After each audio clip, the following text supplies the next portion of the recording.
Okay, Zille Rehab, can I ask you this question that why do we think that the Quran is, in a sense, superior to the Torah or the Bible? Why is that? Yeah, there could be like a few reasons for that, but I think the main one that stands out to me is obviously that it's untouched, it's not changed. If I'm like reading something, I'm always like Hmm. thinking if this is like accurate. So if it's Hmm. like the Quran, I know that it's not been changed, it's not been touched. Whatever I'm reading is accurate to like what Allah subhanahu wa ta'ala said. So that's like Hmm. a big reason for me. The rest of the books are also like words of Allah, but also there's a bunch of versions.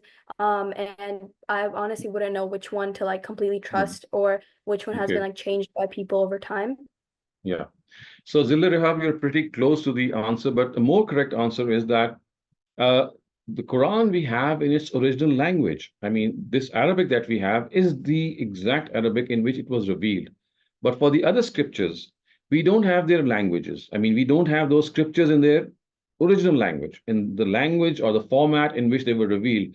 So, for example, the Torah, or the book that was revealed to Moses, was given to him in Hebrew.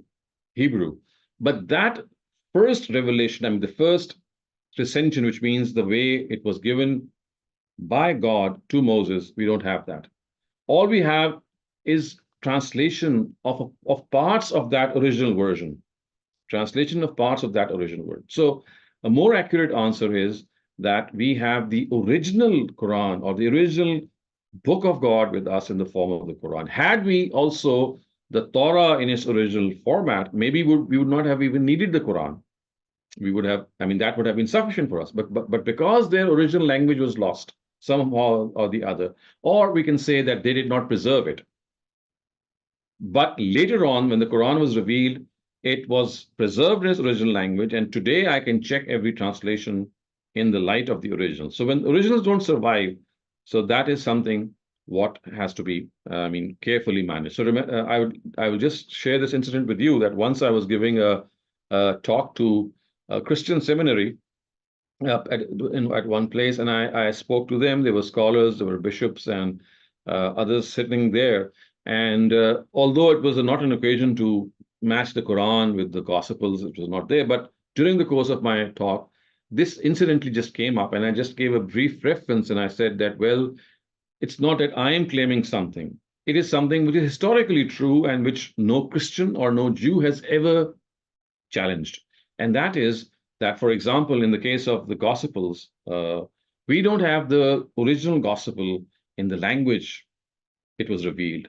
And Jesus spoke Syriac, which is, of course, a dialect of Aramaic. So Aramaic was the language in which the Gospel was revealed, or the Injil was revealed.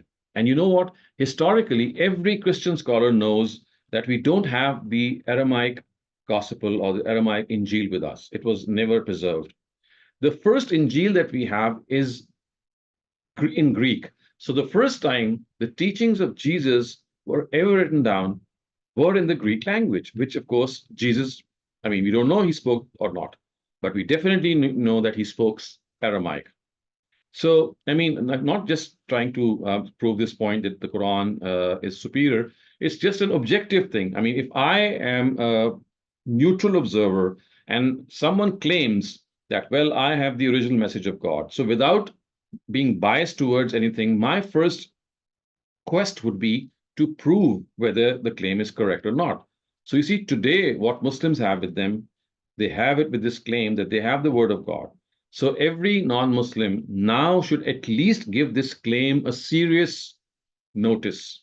They might still not accept it, but to not even lend their ear would be something criminal.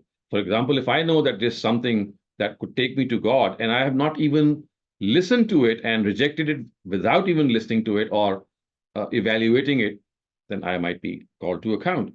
Yes, if I have maybe listened to the Quran, maybe, and out of some other reason I still feel that's not the word of God, then maybe I have something against God and I can speak to God. Well, I tried to understand or I tried to make sense of it, but it did not.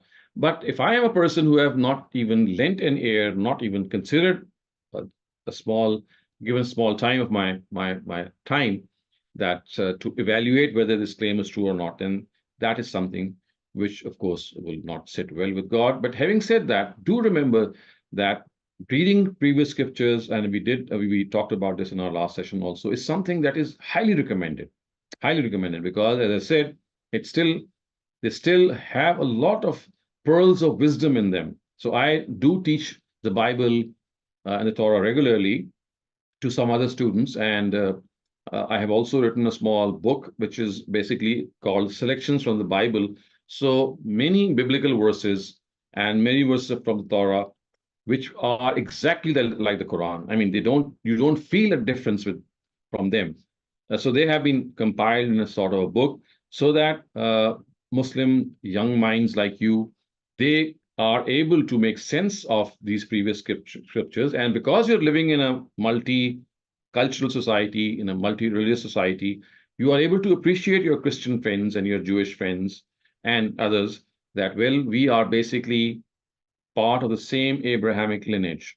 So Abraham is the patriarch, and Jews and Christians and Muslims are like cousins. And there are so many things that are common. Our books, they have many things in common. Yes, there are stark differences as well, but the common ones, they abound.